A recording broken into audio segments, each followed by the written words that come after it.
All right, as mentioned, we are also joined by Project 21 member DawnMarie Boursiquot. All right, DawnMarie, of course, SNL took shots at former President Trump, as we saw, parodied by comedian Shane Willis. But as Bianca mentioned, as we showed in that video, President Biden wasn't spared either. Is that a surprise when you're considering the source? It really is a surprise, but I think with all that's going on in our society, with what's happening with the Biden regime and what we see happening with Trump, I mean, you can't help but be fair, because right now our society is really struggling and Biden is falling he's doing so horribly that how do you miss just taking a sock at him right now? Yeah, I agree with that. But again, it was a really good skit, either way you look at it. I do want to switch gears now because, I mean, we got to talk Taylor Swift, right? There's always something to talk about Taylor with.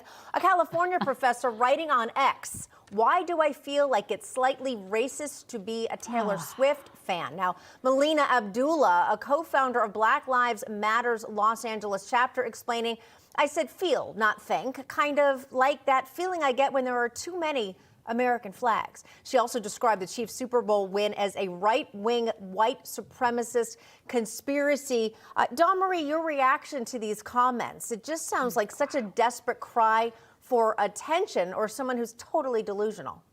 It's just stupidity. I mean, it's void of what to say. I mean, it's not white supremacy. We need to move beyond this. And like I've said before on the show, we who are critically thinking people need to put a stop to this nonsense. We need to come together, both black and white, and deal with real issues and come together. Our society is struggling when it comes to food prices, gas prices, rent prices, homelessness. And we're worried about Taylor Swift and white supremacy? We have a lot more important issues to discuss in our society besides her. She is not God. She's not Jesus. She's not Hare Krishna or anybody else. Our attention is too much in the wrong place right now. Yeah, good point there, Bianca. I want to get your final thoughts here, but I do want to add this. That same woman, Abdullah, she previously disinvited white people to Juneteenth celebrations. As you see here, she pretty much said literally, everything is racist. Seems kind of like she is the person who was actually racist in this situation. It sure does. Well, we always say question the source. Okay, she's a co-founder of Black Lives Matter Los Angeles chapter.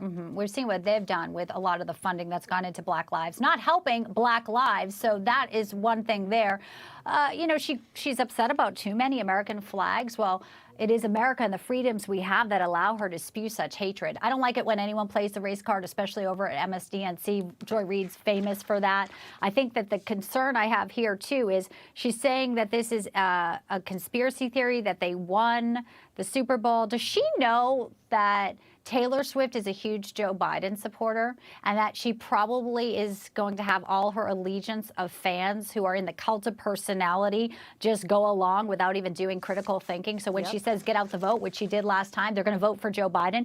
I'm not really sure she should be attacking her as being racist if she's a Democrat and wants Joe Biden to win, because it seems like Taylor Swift is doing the bidding for the Democrats very well. But again, I think when you use race, it's because you have no facts and no logic behind your argument. Yes, so that's where I stand on this. I was going to say flawed arguments, flawed logic, whatever you want to call it. I don't even know that logic is part of that equation. Bianca de la Garza. And I thought we were going to stop talking about Taylor Swift after the Super Bowl. I need a break. Yeah, I don't know. But this was a good subject. Don't hold your breath just yet. Don't hold your breath just yet. All right, Bianca de la Garza, host of Newsline right here on Newsmax every day at 10 a.m. And of course, DawnMarie, not 12. 10 a.m., noon. I knew that.